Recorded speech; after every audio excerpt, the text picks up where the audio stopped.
नमस्कार, बहुत स्वागत है आपका। सावन का महीना भगवान शिव का सबसे प्रिय महीना और शिव भक्तों के लिए पूरे साल इस महीने का इंतजार रहता है। हालांकि भगवान शिव, अगर हम पौराणिक कथाओं की माने तो माँ पार्वती ने निराहार रहकर भगवान शिव को पति के रूप में पाने के लिए कठोर व्रत किया था। और एक ये भी वजह है कि भगवान शिव को सावन का महीना बहुत प्रिय है। सनातन धर्म के जो अनुयायी हैं भगवान शिव के मंदिरों में जल अर्पित करते हैं। सावन में पड़ने वाले सोमवार के दिन अगर रुद्राभिषेक किया जाए तो विशेष फलों की प्राप्ति होती है। वैसे तो पूरा ही महीना भगवान शिव को समर्पित है और इस समय भगवान शिव की पूजा करने से भक्तों की सारी मनोकामनाएं भगवान शिव पूरी करते हैं। तो पूरे महीने कावड़िए कावड़ लेकर भगवान शिव पर गंगा जल अर्पित करते हैं और साथ ही कावड़ से जुड़ी एक पौराणिक कथा भी है। तो दो शब्दों में हम सुन लेते हैं, फिर जानेंगे कि इस सावन के महीने को खत्म होने के पहले वो कौन सी चीज़ है जो जरूर घर लाना चाहिए। कथा इसलिए ज़रूरी है क्योंकि इस कथा को सुनने से कांवड़ यात्रा के आप भले ही ना जा सके पर पुण्य फल जरूर प्राप्त होता है। माना जाता है कि जब देवताओं और राक्षसों के बीच समुद्र मंथन हो रहा था तो इस मंथन से 14 रत्न मिले। इन्हीं रत्नों में एक था हलाहल विष। कहा जाता है यह विष इतना जहरीला था कि इससे पूरी सृष्टि को खतरा था। ऐसे में सृष्टि को विष के प्रकोप से बचाने के लिए भगवान शिव ने इस विष को पी लिया, लेकिन उन्होंने इस विष को अपने गले से नीचे उतरने नहीं दिया। विष इतना जहरीला था कि भगवान शिव का कंठ ही नीला पड़ गया और इसी वजह से भगवान शिव का एक नाम नीलकंठ भी पड़ गया। तब भगवान महादेव का परम भक्त रावण कांवर में गंगा जल लेकर आया और उसी से शिव जल से शिवलिंग का अभिषेक किया। इसके बाद से भोलेनाथ को इस विष से मुक्ति मिली।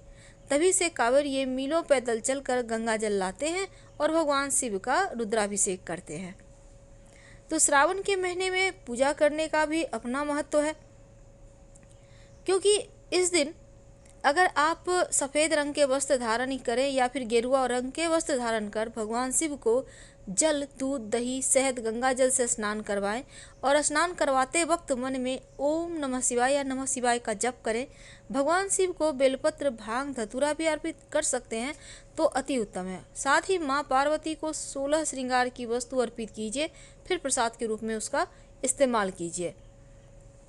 तो श्रावण के महीने की महिमा बहुत है, लेकिन चलिए जानते हैं कि इस महीने में वो कौन सी वस्तु है जो सावन खत्म होने के पहले आप घर जरूर लाएंगे। तो पहली चीज़ है भस्म। शास्त्रों की अगर हम माने तो जहाँ अन्य देवी देवताओं को सुंदर वस्त्र, आभूषण उनको प्रिय होते हैं, लेकिन भगवान शिव का गहना थोड़ा अलग है, क्योंकि उनको भस्म बहुत प्रिय है और वह शरीर पर लगाए भी रहते हैं। तो सावन माह में अगर आप भी भस्म घर लेकर आते हैं और शिवलिंग पर भस्म लगाते हैं तो शिव जी शीघ्र प्रसन्न होते हैं, आपका घर अन्न धन से भर देते हैं। दूसरा है चांदी या तांबे का त्रिशूल। आप एक छोटा सा चांदी या तांबे का त्रिशूल मार्केट में मिलता है, आप खरीद कर ले आइए। भगवान शिव का अस्त्र भी है और ले जाकर शिवलिंग पर अर्पित कर दें पास के किसी भी मंदिर में। अगर यह प्रयोग आप सोमवार को करें तो ज़्यादा अच्छा रहेगा।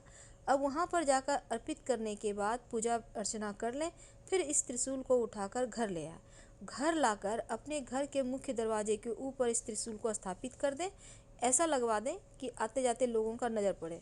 माना जाता है कि भगवान शिव का ये त्रिशूल जहाँ होता है नकारात्मक ऊर्जा आ ही नहीं सकता। और अगर आप चांदी का त्रिशूल या तांबे का त्रिशूल लाकर मंदिर में रखते हैं और वहाँ से लाकर घर के मुख्य दरवाजे के ऊपर बाहर की तरफ से लगा देते हैं तो सर्वोत्तम होगा। जो तंत्र मंत्र क्रिया बाधा है या लोगों की बुरी दृष्टि है वो बाहर ही रह जाएगी, आपके घर में नहीं आएगी। चांदी का बिल्वपत्र। देखिए, बिल्वपत्र शिव जी को बहुत प्रिय है और रोज़ रोज़ हो सकता है आपको बिल्वपत्र ना मिले। तो ऐसे में क्योंकि बिल्वपत्र के बिना शिव जी की पूजा अधूरी है, तो श्रावण के महीने में आप चांदी का बिल्वपत्र जरूर ले आइए और लाकर भगवान शिव को अर्पित कर सकते हैं।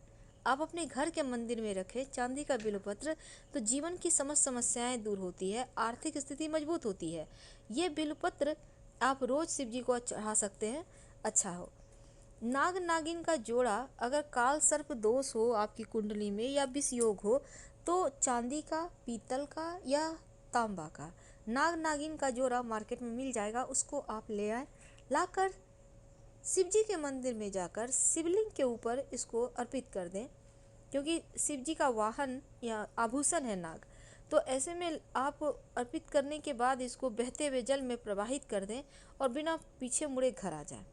ऐसा करने से आपके कुंडली का काल सर्प दोष खत्म हो जाता है और साथ ही विष योग भी समाप्त हो जाता है। रुद्राक्ष, हिंदू धर्म मान्यताओं की अगर हम माने तो भगवान शिव के आंसू जहाँ गिरे वहाँ रुद्राक्ष पैदा हुआ। तो सावन के महीने में अगर आप रुद्राक्ष घर लेकर आते हैं तो धन धान्य की वृद्धि होती है, जीवन के सभी संकट दूर होते हैं और सकारात्मक ऊर्जा प्रवाह होता है। तो रुद्राक्ष आप 5 मुखी भी ला सकते हैं, वैसे तो 14 मुखी तक आप कोई भी रुद्राक्ष ला सकते हैं, लेकिन सबसे अच्छा 5 मुखी ही माना गया है, क्योंकि ये बड़े से लेकर बच्चे, बुजुर्ग, महिला तक पहन सकती हैं और इससे हर तरह से आपका सम्मान बढ़ता है, आपके जीवन के कष्ट मिटते हैं। तो रुद्राक्ष आप लाकर पहले शिव जी को अर्पित करेंगे, फिर इसको लाल धागे में आप धारण करेंगे, लेकिन रुद्राक्ष पहनकर तामसिक भोजन ना खाएं। और दूसरी बात, रुद्राक्ष रोज स्नान करके आप धारण करें और रात में सोने के पहले आप इसको खोलकर रख दें, क्योंकि रुद्राक्ष की महिमा बहुत है, इसको पहन के आप सो नहीं सकते। गंगा जल, देखिए सावन के महीने में गंगा जल सबसे ज़्यादा शुभ माना गया है और गंगा जल से भगवान शिव या शिवलिंग का अभिषेक किया जाए तो शिव जी हर पीड़ा हर लेते हैं, क्योंकि हर भक्त कांवड़ में गंगा जल भरकर लाकर शिवलिंग पर अर्पित करते हैं। तो गंगा जल पहले भगवान शिव को अर्पित किया जाता है, इसके बाद संभाल कर घर में रखा जाता है ताकि चारों तरफ से खुशियाँ आए, तरक्की मिले। वैसे तो आप चांदी का चंद्रमा या चांदी का कड़ा भी ला सकते हैं और लाकर आपके घर में जो पुरुष सदस्य हैं, आपके जो लड़के हैं, उनको इस कड़ा को धारण करना चाहिए। पहले शिव जी को अर्पित करें फिर धारण करें।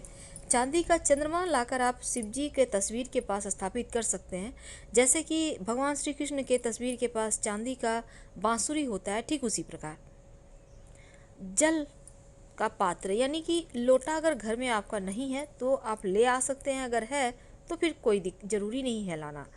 तो इस बार श्रावण के महीने में विशेष योग भी बने हुए हैं। कहने का तात्पर्य 3 रवि योग है और शोभन नामक योग भी बना हुआ है, सर्वार्थ सिद्धि योग बनेगा। तो आज हमने जाना कि श्रावण के महीने में क्या घर लाना चाहिए और कैसे इसका प्रयोग करें। आप अगर कुछ नहीं भी लाएं तो कम से कम शिव जी पर चढ़ा हुआ एक बिलपत्र ही लेकर घर आ जाएं और बिलपत्र को छाया में सुखाकर लाल कपड़े में लपेट कर उसको संभाल कर पूरे साल रखें तो शिव की कृपा बरसती रहती है। हम आपसे विदा लेते हैं। जानकारी अच्छी लगे तब लाइक कर सब्सक्राइब करें, अपनों से शेयर करें और कमेंट में हर हर महादेव जरूर लिखें। धन्यवाद।